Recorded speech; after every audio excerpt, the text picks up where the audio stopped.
রোজ রোজ রুটি পরোটা খেতে ইচ্ছে না করলে সকালের টিফিন বা রাতের ডিনারে এই রেসিপিটি রাখতে পারেন, খেতে ভীষণ ভালো হয়। নমস্কার, কাকলিস কিচেন অ্যান্ড লাইফস্টাইল চ্যানেলের আবার একটা নতুন রেসিপিতে আপনাদের সবাইকে স্বাগত জানাই।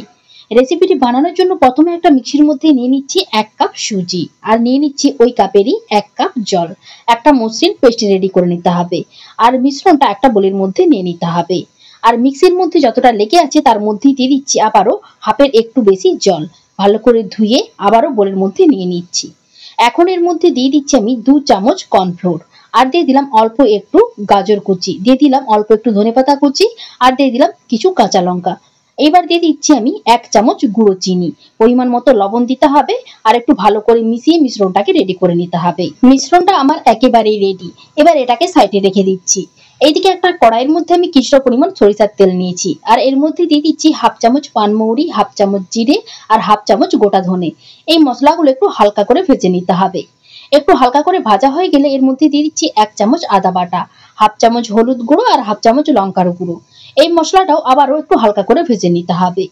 মশলাটা একটু হালকা করে ভাজা হয়ে গেলে এর মধ্যে দিয়ে দিচ্ছি আগে থেকে সেদ্ধ করে রাখা আলু।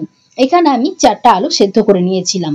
এবার পরিমাণ মতো লবণ দিতে হবে, আবারও মশলার সঙ্গে ভালো করে মিশিয়ে নিতে হবে, আর আলুর পুরটাকে রেডি করে নিতে হবে। আমি এখানে নিরামিষভাবে বানাচ্ছি, তাই এখানে পেঁয়াজ দিচ্ছি না, তবে আপনারা চাইলে এখানে পেঁয়াজ অ্যাড করতে পারেন। আলুর পুরটা আমার একেবারেই রেডি।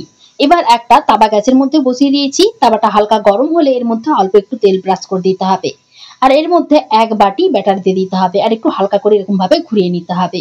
আর একটা ঢাকা চাপা দিয়ে 1 মিনিটের মতো রান্না করে নিতে হবে। আর গ্যাসের ফ্লেমটা এই সময় মিডিয়ামে রাখতে হবে। মিডিয়ামে রেখে সমস্ত রুটিগুলোকে রেডি করে নিতে হবে। এবার ঢাকাটা খুলে দেখাচ্ছি, দেখুন রুটিটা খুব সুন্দরভাবে রেডি হয়েছে, আর রুটির ধারটা দেখুন খুব সুন্দরভাবে ছেড়ে দিয়েছে। এইরকম করে সমস্ত রুটিগুলোকে রেডি করে নিতে হবে। আপনারা দেখুন আমি সমস্ত রুটিগুলো রেডি করে নিয়েছি, আর রুটিগুলো দেখুন কতটা পাতলা হয়েছে। এইরকম ভাবে রুটিটা রেডি হলে রেসিপিটি খেতে ভীষণ ভালো লাগে। এবার একটা রুটি নিতে হবে, আর এর মধ্যে যে আলুর পুরটা রেডি করে রেখেছিলাম সেটা একটু লম্বা করে দিয়ে দিতে হবে, আর দু সাইডটা ঠিক এরকম ভাবে মুড়ে নিতে হবে। মোড়া হয়ে গেলে এবার রুটিটাকে এরকম ভাবে রোল করে নিতে হবে। এরকম করে সমস্ত রুটিগুলো রেডি করে নিতে হবে। সবগুলো আমি রেডি করে নিয়েছি, আর আপনাদের একটা কেটেও দেখাচ্ছি, দেখুন ভেতরটা কত সুন্দরভাবে রেডি হয়েছে। এইভাবে কম সময়ের মধ্যে সুজি ও আলুর এই টিফিন রেসিপিটি বানিয়ে দেখতে পারেন, খেতে ভীষণ ভালো হয়।